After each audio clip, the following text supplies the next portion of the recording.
Ya, bicara tentang guru-guru palsu.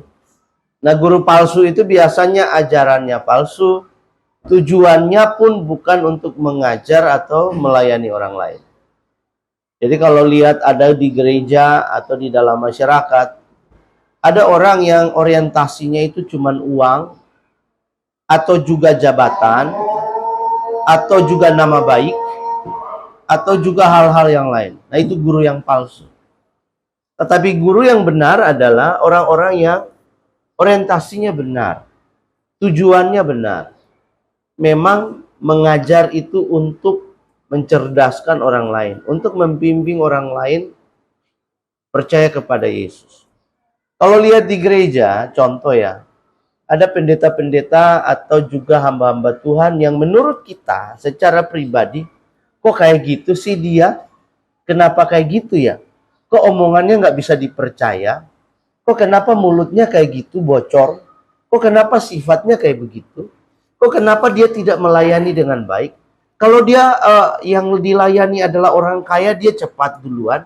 Tapi kalau orang yang biasa-biasa saja miskin, dia nggak mau. Dia mau persembahan yang banyak. Dia mau tetap jabatan itu karena ada uang yang banyak di sana. Jangan salah, tidak ada tempat yang suci di bumi ini. Tidak ada tempat yang suci. Di manakah tempat yang suci? Di hati. Kalau dipenuhi oleh Roh Kudus. Tempat yang suci di bumi ini nggak ada. Karena sejak kejatuhan manusia dalam dosa, kalian harus tahu, bumi dikuasai oleh kegelapan. Dan kegelapan itu meracuni hati dan pikiran manusia. Makanya kita diajarkan untuk dekat dengan Tuhan. Supaya apa? Kegelapan itu menjauh. Kegelapan macam apa? Sikap dan tindakan hati yang tidak mau tunduk pada Tuhan. Angkuh, sombong, tidak mau percaya kepada Tuhan. Sukanya mengandalkan diri sendiri. Merasa diri pintar, hebat. Merasa orang kaya, terpandang. Akhirnya tidak butuh orang lain. Tidak butuh Tuhan. Kadang-kadang itu kejadian. Kadang-kadang anaknya masih SMP, SMA. Tapi angkuhnya minta ampun. Kenapa? Papanya orang kaya. Dia punya uang banyak. Sehari jajan bisa 100.000 atau juga 5 juta. Bodoh amat sama orang. Dia kalau lihat orang lain dengan penampilan yang berbeda, dia ngenyek. Dia menghina. Dia suka membuli orang yang keadaannya lebih lemah.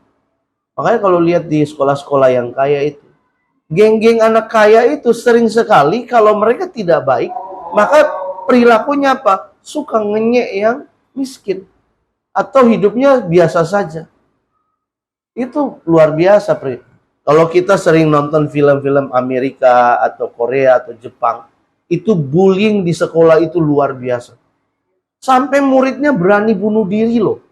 Gara-gara tersiksa batinnya, tersiksa pikirannya, merasa ditinggalkan, dia selalu dihina terus tiap hari, secara mental, secara fisik, diperlakukan tidak adil. Kalau kalian ngerasain yang kayak gitu, di 28 enggak ya? Enggak ya? Nggak tahu? Atau nggak ada yang berani lapor? Ada? Ada nggak? Alami nggak? Kasih tahu, biar kita lawan dia rame-rame. Kita harus ngelawan duluan. Nah, makanya untuk bullying itu kita harus berani bicara. Berani bicara, berani menyampaikan. Nah, tapi sebagai anak-anak Tuhan, kita kan punya roh yang disebut roh keberanian. Kita tidak takut terhadap manusia. Kita menghormati satu sama lain. Itu orang Kristen. Jadi orang Kristen itu haram untuk takut manusia. Yang harus dia lakukan adalah menghormati orang lain. Apa?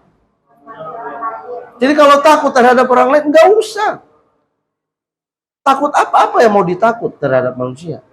Orang sama-sama makan nasi ini, sama-sama nyembah Tuhan ini, tetapi sikap hormat, tunduk, dan beretika, punya karakter yang baik, itu wajib.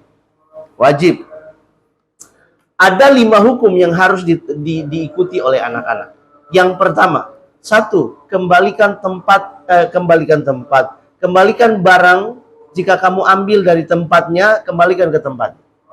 Hukum yang kedua, jangan menyela ketika orang lain berbicara. Hukum yang ketiga adalah memberi salam ketika bertemu orang yang lebih tua. Ya. Hukum yang keempat adalah jangan merasa diri paling hebat. Hukum yang kelima, usahakan memiliki satu jenis olahraga untuk hidup sehat. Hukum yang keenam adalah jangan mengingini milik orang lain atau merampas mencuri milik orang lain.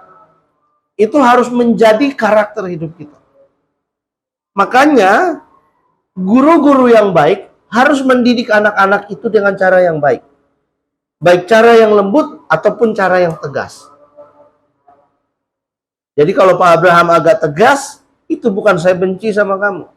Tapi memang harus diberikan ketegasan terhadap perilaku kamu. Jika hal itu salah dan tidak ditegur artinya kamu anak gampangan. Ingat ya, kalau Pak Abraham lihat kamu berbuat sesuatu yang salah, kemudian masa bodoh, berarti udah Pak Abraham udah nggak anggap lagi. Guru yang baik adalah ketika melihat yang salah, ditegur. Untuk apa? Untuk kebaikan orang itu. Tetapi guru yang tidak baik, dia masa bodoh. Yang penting saya dapat sesuatu dari kamu. Wah, itu. Guru yang baik kadang-kadang ditolak. Kenapa? Karena dia tegas terhadap perilaku yang tidak benar. Di Israel, pada zaman Raja Daud, ada seorang nabi namanya Samuel.